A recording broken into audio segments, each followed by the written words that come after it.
Chapter 6. Dare woke up hugging her backpack. She spat a leather strap out of her mouth and yawned. She approached cogitation as she listened to the inn's other patrons snoring. Then she unwound herself from her pack and the thin blanket she'd found in a pile by the door last night. She slapped on her sword and dagger, then looked around the room. She was the first awake. Around her, other sleepers remained splayed across the large, flat panels overlaid with hay that served as a communal bed. She'd slept in her clothes and her boots. She poked her head out the door. Ah! She grinned and picked up the bucket of water. Clean water was worth waking up for first. Back inside, she splashed the icy water on her face and gasped. She thought, I knew it would do that. She pushed the bucket against the wall for the next person. The next person was Kelin, who groaned as she tapped him in the ribs with her foot. Wake up! He glared up at her with one eye open, and then rubbed his scraggly face. It's too early, Dare. She grinned. Then she ambled into the dark common room, stretching one arm and carrying her backpack in the other. She stopped in front of the staircase leading upstairs to the private chambers and leaned against the wall, enjoying the moment of silence with the promising scent of bread wafting from the kitchen. How much she missed her morning bread. She flinched as she caught sight of grey and white robes as a young man and a middle-aged woman entered the common room. They were in deep conversation with their heads bent toward each other. She fought to keep herself from gasping as she recognized the acolyte. She eased backward up the stairs, keeping to the shadows. She scowled. They weren't Senna's cultists. They were the opposite, and most likely coming in for a morning meal. She was overthinking this. The words, "We need to know," echoed in her mind. She crested the stairs and backed down the short hallway. Someone had come through and replaced the few candles in their sconces this morning, because they were lit and tall. Dare glanced side to side at the nearly identical doors until she bumped up against the hallway's dead end. She held her breath, listening. Then she smirked, snorted, and let her shoulders slump. She felt her face warm in embarrassment for allowing her fear to best her. But she still didn't want to go downstairs. She twisted to see if there was a window she could climb down and find Kelin that way. The wall, however, was solid.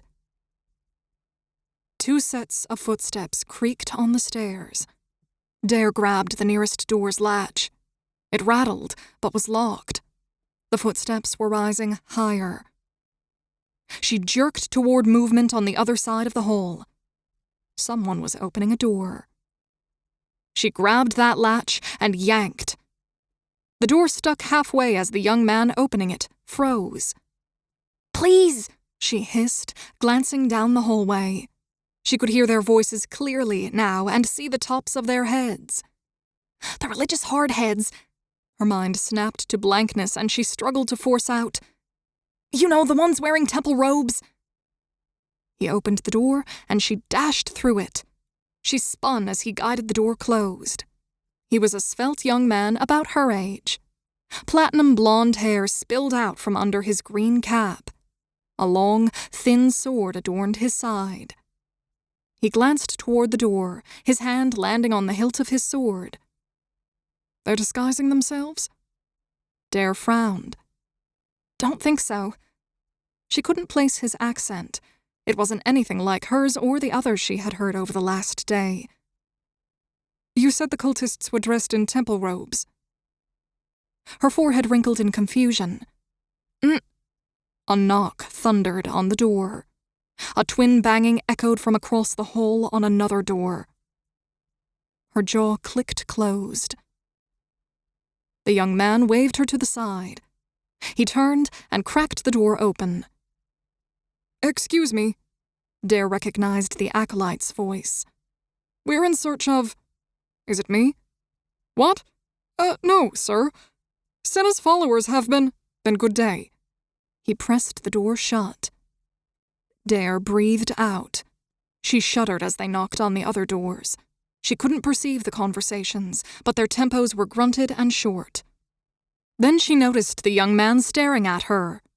She offered a tight grin. Thanks.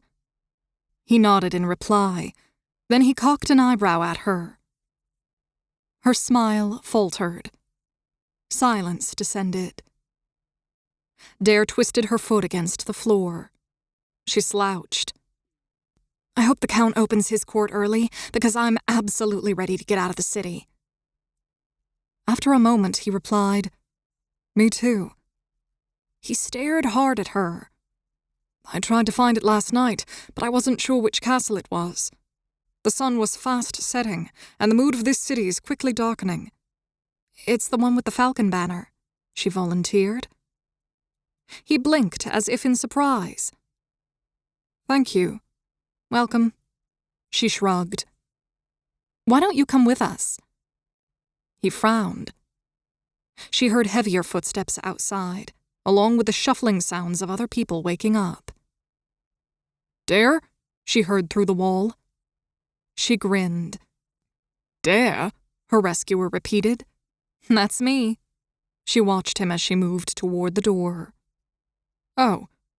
He bowed his head. Caleb. But he glanced away. Dare pushed open the door, swiping her gaze up and down the corridor. What are you doing up here? Kelin eclipsed the doorway. His face was red and his voice was harsh. Making a new friend? Kelin narrowed his gaze at her. And this has nothing to do with the priests downstairs? They're getting chased out by the innkeeper, by the way. He looked over at Caleb, unsure. We should get going to the Count's, she chirped and grinned at Caleb. But, take our time getting out the door. She started to catch Kelin up while they delayed at the top of the stairs and tossed his name to Caleb, who exhaled but waited with them. Out on the street, Dare searched for temple robes, but she didn't see any. Still, she hesitated. They had to be close. There weren't too many people on the street yet, but those she saw dressed normally, at least normally to what she saw yesterday. She turned in toward the hill that hosted the castles. There stood a maze of winding streets between them, but she was glad to have a direction. Have you heard anything about this outlaw? She asked as they began to walk. Caleb grunted. Who hasn't? We hadn't. She jogged to keep up with his stride. Then a priest of Senna showed up in our village hunting him. He scowled and leaned away from her. Kelin demanded, When did you learn the god's name, Dare? At the temple, when, She petered out. She set her boot down and her stomach erupted with a chorus. She reddened as she was sure the others had heard it. Kelin caught her eye. He nodded. Here. Caleb swiped a white package out from his belt pouch and handed it to her. She sniffed it and welcomed the sense of meat and cloves. Then she unfolded the cloth to reveal a sausage the length of her palm. She broke it into 2 pieces and tossed half to Kelin. Spices melted together across her tongue when she bit into it. She stopped walking to enjoy the sausage. She opened her eyes and grinned at Caleb. Thank you. He hinted at a small smile and dipped his chin in a slight nod before dropping his gaze. Where in the city did you buy this? He hesitated. It wasn't from this city. My apologies. Then can you make it? He blinked, looking confused. Well, yes, but not in the moment. Of course not now. She felt her face warming with embarrassment. But later. When and where? Kelin chuckled. Is the Count going to let us use his kitchen and larder? Dare's cheeks flared. Kelin laughed and she caught Caleb fighting off a smile. So she gave in and let out her own snigger. Then the 3 of them were snickering together as they walked through the streets. She noticed the avenues became more familiar as they neared the castles on the hill. Caleb glanced at her sideways as she twisted toward the falcon banner. The castle loomed larger as they approached. She felt both of them trailing after her as they entered the castle's shadow. She scowled. No guards overlooked the walkway from above, and it was quiet. She exchanged glances with Kelin and Caleb. Then she swiveled around and knocked on the gate. The sound echoed. She frowned, then pushed on it. The side she pressured swung open with ease. She glanced back at Kelin, who retreated and shook his head. Caleb was silent, but she could read the apprehension on his face. She let an ear tilt toward the gate, but didn't hear anything. She waved a hand through the open portal. Nothing. She twisted her head and shoulders through. It was much dimmer as the walls of the castle choked off the sunlight, and she saw that the walkway over the gate ringed the entire courtyard. Iron-banded wooden doors barred every entrance beyond the yard. Over to her side was a pile of canvas covering what she guessed was either lumber or bushels of wheat. She stepped through. She heard Kelin cursing beneath his breath as he followed. Once inside, she sniffed and wrinkled her nose. It didn't smell like the barn, she reckoned, but something potent was off. But maybe the silence was playing tricks with her. She tiptoed deeper into the courtyard and cupped a hand around her mouth. "Hello, the castle!" Her shout bounced back to her from the courtyard's far walls. Caleb slipped through the gate, leaving it open behind him. She thought he looked even paler than before. Kelin frowned. "But someone has to be here." Caleb shook his head. "The Count must be in the capital. Damn it!" He turned back toward the gate. Dare shook her head. "The soldier said to come back today. Surely he'd have said if the Count were in Second Akron." Kellen's face looked more and more ashen by the moment. "Perhaps not." Dare glanced around the desolate courtyard again. "Or maybe he's just murdered." Kelin tapped his boot against her ankle and scowled at her. Caleb stopped and swung his head toward her, his eyes widening. She forced a smile. Do you know where he'll be in the capital? We've never been there." He nodded with glacial slowness. Dare turned and grabbed the gate. It swung easily with one hand. It was open, unbarred, and the carved holes in the ground that fitted stakes at its base were empty. "Who are you?" They spun. A woman on the far side of the walkway aimed a crossbow at them. She was wearing a plain brown dress with a matching shawl covering her hair. Kelin gulped. "We—" He inched toward the gate, bumping into the canvas-covered pile. Caleb eyed her with cold suspicion, but said, "I'm searching for the Count's master cook. However, I see no one is here. I assume the Lord took his retainers with him to the capital." "The gate was also open," Dare called as she wiggled it back and forth. The woman raised the crossbow toward the sky and glared down at them. She approached on the walkway. She lifted her chin and looked at Caleb, then to Kelin, and finally to Dare. "My lord demands we be hospitable. You may remain for a meal, and I suppose you could stay in the stables tonight, if you must." Kellin's smile bunched together. "That's very kind, my lady, but—" Dare sniffed again. She knew that scent, but she hadn't expected it here. It was the same as that deer they hadn't dragged home in time because Donley had sprained his ankle. Even the sheepdogs had avoided it.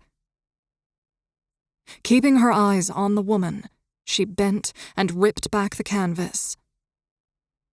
Several feet and legs stuck out from the uncovered corner.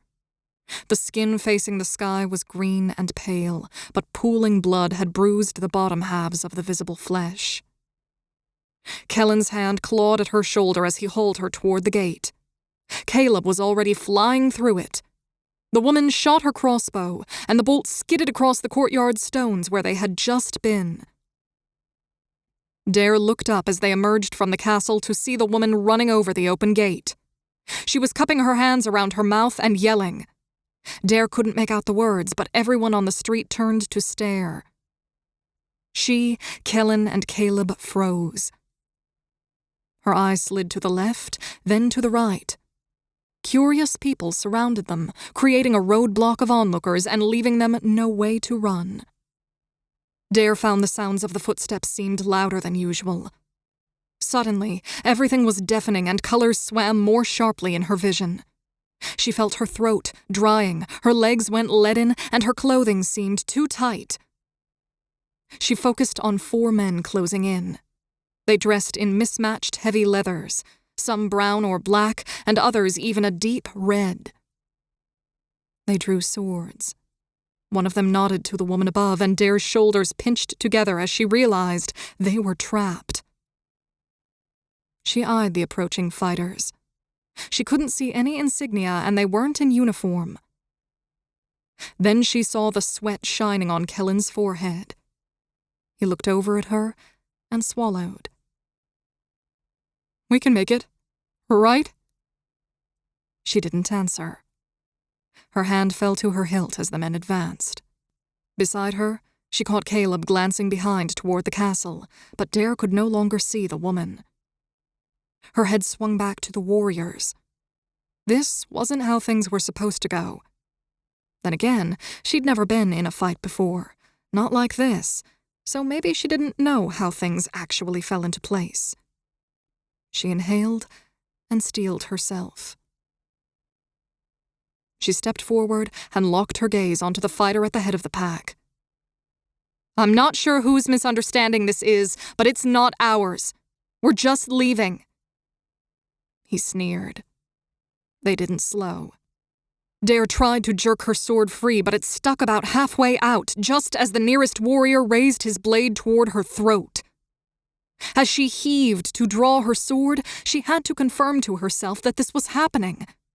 Part of her still resisted. Why was it happening? Whatever she and Kelin had fallen into hadn't been meant for them. She held her sword low, trying to hide it shaking. "We're simply leaving!" The man out in front was only a few feet away. He raised his sword and swung. She stiffened, and that took up all the time she had left. Caleb yanked her back and lunged with his sword. The slender blade bit deep into the man's gut, and he looked up in surprise as he sagged forward. The world snapped back into speed, and Dare fell in line beside Caleb. You just... The rest of the pack closed in on them. Kelin skittered up behind Dare and Caleb, drawing the curved sword and dropping his backpack. Dare thrust at the nearest one, but he blocked and forced her to parry his immediate counterattack. She struggled to keep up with his pace, never imagining she could move so quickly. But she would die if she didn't. As their swords clashed, she felt tremors echoing throughout her entire body. She realized 2 things in that white-hot instant. Her father's blade was too big for her, and she wasn't nearly as good as she thought she was. Her opponent lunged. She barely managed her parry and forgot to riposte. He thrust again. She blocked and hit back this time, trying to keep from lurching off balance. Beside her, Kelin tripped over his pack as he pedaled backward. He cursed and struck out wildly with his blade. He drew first blood on the man's leg.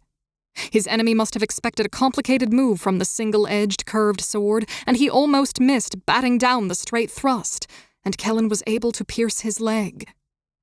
But Kelin lost his grip on his sword and hopped backward, leaving the blade in his attacker's thigh. The man lunged, and Kelin scarcely dodged. He dipped down and ripped the hammer out of his backpack while ducking under his attacker's next swipe. He ground the hammer into his opponent's groin. The man screamed and grabbed himself. Kelin snatched his sword back out of his attacker's thigh and plunged it into his chest. Then he stared and gasped, in shock of what he had done. On the other side of Dare, Caleb had already felled the man in front of him. You struck at your opponent, Dare remembered, not his weapon. In the next few furious seconds, she got several flicks through, and blood flowed from shallow cuts on his arms. Bitch! He chopped at her arm instead of her torso. She wasn't expecting that. She parried, but it was late, and she failed to push his blade far enough away. It sliced down her forearm. She yelped and dropped her sword. Her opponent's face lit up, but she seized the brief pause to punch his mouth with her left hand. While he was surprised from the hit, she snatched her sword and plunged it into his neck. He sank to his knees and then to the ground, taking the blade down with him. Dare gasped at the sight of her own bright blood on her arm. But it didn't hurt much, and she could flex her fingers. She glanced around in the sudden, deafening silence. Is that it? She knelt and scooped up her blade. Caleb stuck his bloody sword back in its sheath. Run! Dare stared back down at her wound. She blinked. It was getting hard to see straight.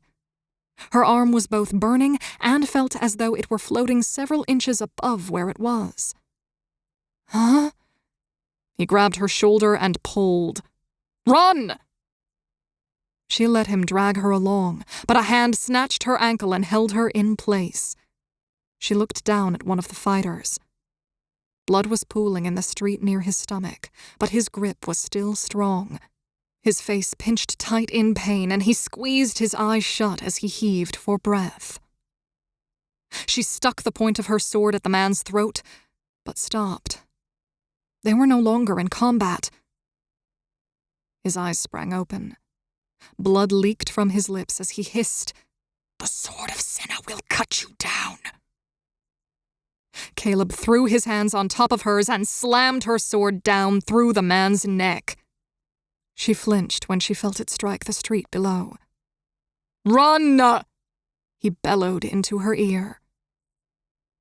She opened her mouth, but nothing came out. Caleb pulled again, and the motion shook the dead man's grip from her ankle. Dare looked up and saw a wall of people around them, gaping and pointing. They blurred together with the buildings until everything was a seething blend of color.